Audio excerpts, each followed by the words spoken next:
Hey, welcome to Zach's Tech Turf and my new series, Gaming on Sunday morning, which is where every single Sunday morning, just like today, I'm going to be checking out a new game for you guys. Last week we checked out Orcs Must Die Unchained, and it didn't seem like too many people of you actually liked that game, so I actually really liked it. But hopefully with this week, Killing Floor 2, hopefully you guys seem to enjoy this one more, because I'm actually having a blast with Killing Floor 2. Before getting into my actual review of Killing Floor 2, today I'm sipping on some water with some Mio in it. A lot of you guys have actually been posting in the comment section that you've been drinking water, and I've kind of been feeling like I'm slacking, because I don't think in one weekly download or gaming on a Sunday morning I've been drinking water, so I'm going to drink water today for today's episode. I will be having my coffee though, because it is Sunday morning, and that's the best drink out there. So moving on, Killing Floor 2.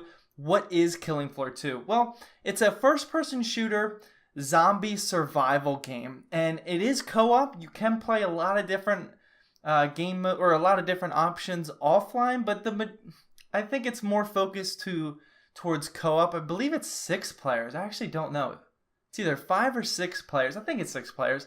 But I've been having a blast with this game. Now, we are going a little bit against the rulebook here. Killing Floor 2 isn't a new game. It actually was released, I believe, in November of 2016. So we are like 6 months old at this point, and I know it was in beta and early access before that. But honestly, there's not that many games out there right now that are brand new and that are really interesting me, except for what I already have scheduled for next week. So stay tuned for that. I'm really excited about that game. But other than that, I haven't been really interested in any games. I tried to get a refund for Prey. I know a lot of you guys like it, but I'm not a huge fan of it. If I don't get the refund, then I will play it. But yeah, so that's why I kind of went back a little bit in time and to play Killing Floor 2. So let's jump into this game here. Before we do though, let's go back to the Steam store page. And here you can see that it's overall very positive, 28,000 reviews, which is crazy for very positive. Scroll down here, they just released some content packs, which is a good sign. This game is supported very well. Here at the system requirements, we're looking at a Windows 7 obviously operating system, a Core 2 Duo, 3 gigabytes of memory, and where's the GTX 250. The recommended graphics card is a GTX 560. Now hold your horses here. This game is one of the most optimized games I've ever played. Like, I'm not kidding. I've said this, but I've actually benchmarked this in a couple of my graphics card videos. I believe I did in the Should You Game with a $100 graphics card video. I think, check that out. I'm pretty sure I benchmarked in that, but I know I've benchmarked in other videos. The graphics actually look really good, and the game runs on every computer, and I don't think enough people are talking about how optimized this game is. I love the art style. The graphics aren't they're not insane like Crysis 3 or anything, but like they're really, really good, and the game runs silky smooth. I'm playing at 1440p on my 144Hz monitor that I just reviewed, by the way. Definitely check that video. Click that button here. Check that video out. I love this monitor. But this game is running no problem with my GTX 980. So before getting into all these different, exploring the menu, I want to do what I did last week and just jump into a game. I'm going to play solo offline, and I'm going to play on my favorite map here, which is a mod, and I'll talk about the mods if I don't forget in just a little bit. But I want to jump into the game and show you the actual gameplay of it first, because like I said last week, in a couple of my Gaming on a Sunday Morning episodes, I would show you the menu for 10 minutes, show you all the options, and then get into the gameplay like 10 minutes later, and you might realize then that you don't even like this game. So that's why I'm going to jump into the game first. I'm definitely not going to stick around for this whole game, because even on the shorter game mode that I did, it's going to take probably 20 or 30 minutes to complete this. So I'm just going to play a couple rounds just so you can see the flow of the game, the graphics for exactly what I was talking about. You can see that. And yeah, hopefully this doesn't take too much time to load. To start off, I'm going to show you that I am playing the perk, which is basically like a class or a hero called Commando. Commando is kind of what you would expect from a commando, I guess. I run around with a bunch of machine guns, and there's not much else, honestly. Like, I can heal myself, I use armor, but yeah, it's just pretty basic guns. I think that's why I like it. But here you're finally seeing this for the first time. What do you think about the graphics? I mean, I think they're really good, honestly, for running this smooth. I mean, this is just silky smooth, and this is honestly one of my favorite parts about the game. I just love how optimized it is. So what are we doing here? Right now we're on wave 1 of 4, as you can see in the top left hand corner, and we're just surviving all these zombies. The slow-mo there, which I just did, you randomly pop slow-mo, I think like when you get a headshot or whatnot. I don't think it's every headshot, but it just randomly happens, and it's really cool because it gives you time to really like zoom in and get some real actual headshots there. And you can see the different types of zombies here. That big guy, if I were to let him get close to me, he would have poisoned me, and the screen just gets covered in green stuff and you can't see. There are a few types of different zombies. I wish there were more types, to be honest. But after the first round here, which was super easy, right now I'm playing on the easiest difficulty, but in between every round, you go to this little trader portal here, and here you can fill up on your ammo, your grenades, and you can buy other guns. Now, you most likely want to stick with guns that relate to your class, but you can, in the middle of a game, buy anybody else's, or not class, perk. You can buy any other perks, weapons, which is pretty cool, but I would try and pick one that you like and then stick with it, because leveling in this game is slow. Last weekend, they actually just did a double XP weekend, which I was super happy to see, because I know there's a real big community in this game, but I know it's not like anything crazy. Some of you might not have even heard of this game, so it's nice to see like a double XP weekend, and the developers are still 100% on board for this game. So going back to the zombies, there are a few different types. I wish there were more. I'm not going to get far enough into this specific game to show you the boss, but as of right now, at the end of every game, you go against one boss. And I honestly only think there's 2 different bosses that spawn. I can't remember their names, but that's pretty weak. I know a lot of people have been complaining about that. I have no idea if the developers are in the process of making more. I mean, this game has been out since November, like we already covered, and there's still only 2 bosses there's at least only 2 that I've ever seen. See, there's a different type of zombie. But yeah, that really kills it for me. They need to put more time into this game, but I'm still happy with it. I mean, this isn't like a AAA title or anything. I know a lot of people don't even know what it is, so you can't expect much, I guess. But here, can we just talk about these graphics again? I mean, I'm such a fan of how smooth this is. There's these other little crawler zombies. These guys will really sneak up on you. And then there's those screamers, I believe they're called, right there. And they kind of like give you a little stun and whatnot. Here I'm kind of getting overwhelmed. I'm down to 61 health already. So good thing we have the slow-mo there. Get that guy. And yeah, this is basically what you do. Now, in the online co-op games, everyone will pick a perk. And then you basically just do this, but there's way more zombies. And it's way more difficult because the zombies are better. And yeah, you just keep doing this over and over again. Here, there are 3 different game length modes that you can choose from. The first one is what I'm doing is 4 rounds, and you do 4 normal rounds, and then that 5th round, I guess, will just be the boss, so it's kind of 5 rounds. But there's 4, 7, and 10. Most people, when they go online, they do 10, because you do get more experience points when you're playing with other people. You get more experience points the more zombies you kill, obviously. So most people, if they're going to take the time to go online, here, I'll unlock this gun just so you can see another one. It's pretty much the same thing. It's an AK-12. Boom, there it is. It does have a red dot, though. But yeah, most people online will do the 10 round games. When I play this game, honestly, I really like to play just what I'm doing now, solo and 4 rounders. And the reason why is because you guys probably know this by now, but I don't have a huge attention span.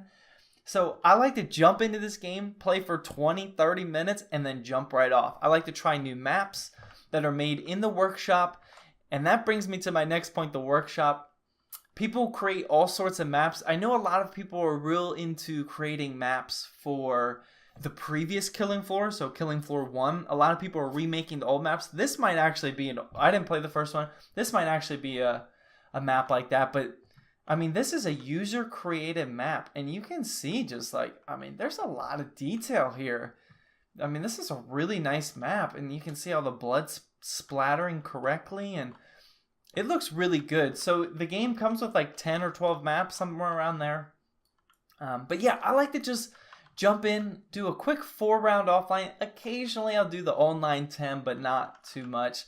But I mean, the way I'm going, I'm only level 10 here, so you can clearly see that I'm not leveling up that fast. I do want to talk about what leveling actually does. So you don't have a character or anything that you leveled the specific perk. Here's a self-heal for you guys to see. You level a specific perk, like I'm leveling my commando right now. It's my favorite class or perk, so that's obviously what I'm going to go with. But every 5 levels that your perk levels up, you get to customize your perk with like it's a small talent tree type thing, and I'll show you right here if I can configure. These are the skills for commando. So at level 5 I could either choose a tactical reload or a high capacity magazine, which are self-explanatory. Next I could get this fallback trait or impact rounds. It looks like I can actually change mid-fight, which is pretty cool.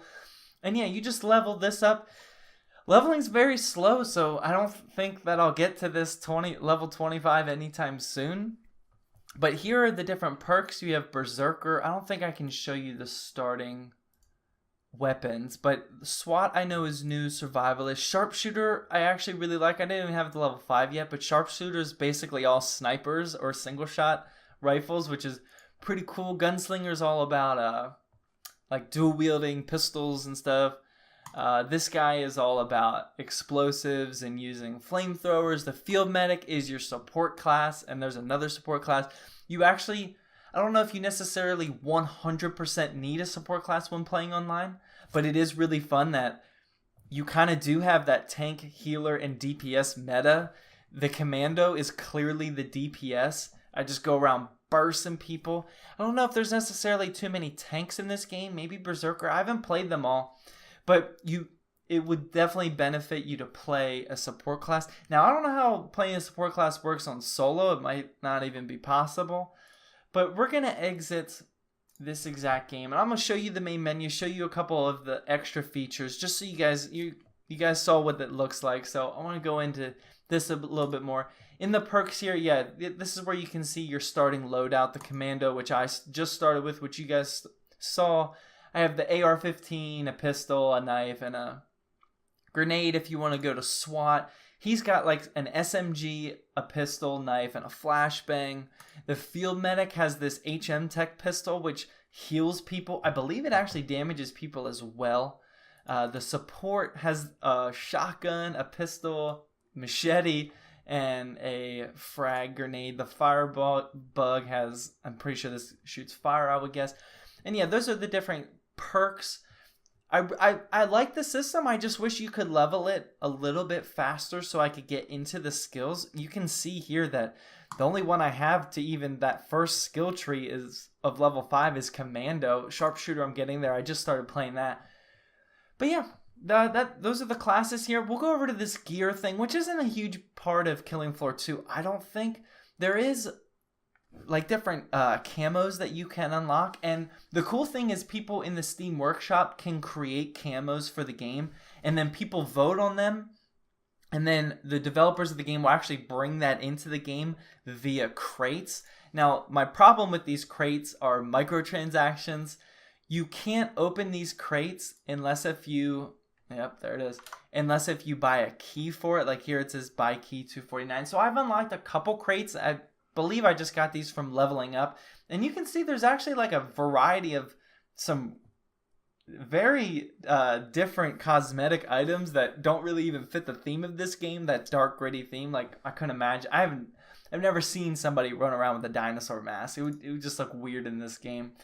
But this is what I've unlocked so far, which are pretty standard. I don't think there's anything like that's super rare or anything that I've unlocked.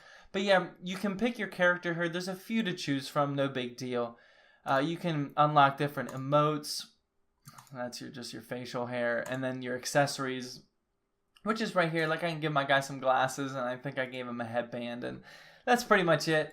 The store, there are other microtransactions where you can just straight up buy weapon skins. Like, that katana looks about as baller as it gets. Like, that actually fits the zachstechturf studio pretty well. So that's pretty cool. And that's pretty much it. For online matchmaking, you can either just jump into a straight game, or you can go to, no, I don't want to search. I know there's a, browse server, and then you can just look at all these people playing. I like to sort by how many people are in the game.